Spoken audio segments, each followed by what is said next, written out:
Welcome to the Good Enough Lap Guide in the BMW M2 at Motorsport Arena Oschersleben, your lap guide to move up through the splits. The purpose of this video is to give you guys a foundation that you can build solid, consistent laps on top of. If you can do that in combination with running smart races, which your goal is to finish those races, you will move up through the splits. First, we'll talk about the track characteristics of Oschersleben. I would say turn 1 and 2 are the hardest corners on this track in this car, because you really have to get your braking right for turn 1, and then you're doing a lot of trail braking into 1 and 2. Turns 4, 5, and 6 is a great trail braking exercise in this car, and then turns 8, 9, and 10, you also want to get those right. A little rhythm section there leading up to a back straight that you can make a pass on people if you get that right and they make a mistake there. There are two obvious passing zones on this track, and that would be 8, 9, 10 going into 11. The second would be 14 going into turn 1. It's not quite as easy to get that pass going just because turn 14 is kind of easy to nail. The other two opportunities though are going from turns 2 to turn 3, which I find a good passing opportunity because it is kind of hard to nail turn 2 in this car. It's a double apexing corner. And then turns 3 to turn 4 for the same reason. It's kind of hard to nail that corner because of it being a late apex in this car. Next, we'll talk about the car characteristics of the BMW M2. It understeers on entry and middle, so you can't overdrive the corner or you will just push out wide. So that's why turns 1 and 2 are really hard, because you're driving in there really hard, but you got to balance the brakes with the balance of the car and let the car rotate and not go into the corner too fast. And then on exit, the car does have oversteer, which I do find to be a lot of fun in this car on this track, because once you get on the throttle, you can use that oversteer to steer you through the rest of the corner.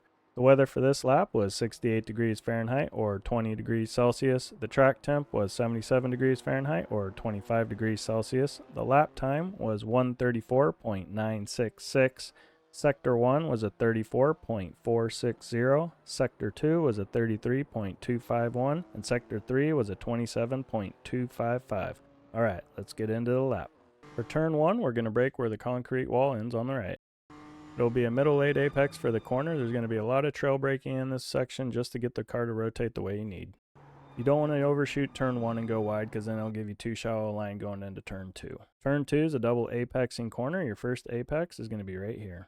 We're going to let the car float out about 1 car width from the inside curb to get that optimal line for the second apex, which will be in the middle part of that secondary curb on the right. Now as we're coming out of the corner, the car likes to rotate itself on throttle a lot here, so you'll see my steering's pretty straight and I'm just kind of guiding the natural rotation of the car. There's no obvious braking point for turn 3, but this is where I brake. As we're entering turn 3, you want to keep the car about 1 car width off the inside of the corner, so that way you can get the best line for that late apex. If you guys are finding this video useful, please hit that like button. I appreciate it. For turn 4, your braking and turn-in point is going to be that third to last cone. Then you want to keep it a couple feet off the first apex here so you can get the best line for turns 5 and 6. Very light trail braking here will help you the most with rotation of the car. Key is to not overdrive the corner. And then will be a middle apex for turn 5. Your braking point for turn 7 is going to be just before you get to the curb for turn 6. And then it will be a middle late apex for turn 6. Turn 7 is a double apexing corner. Your first apex is going to be at the last cone here.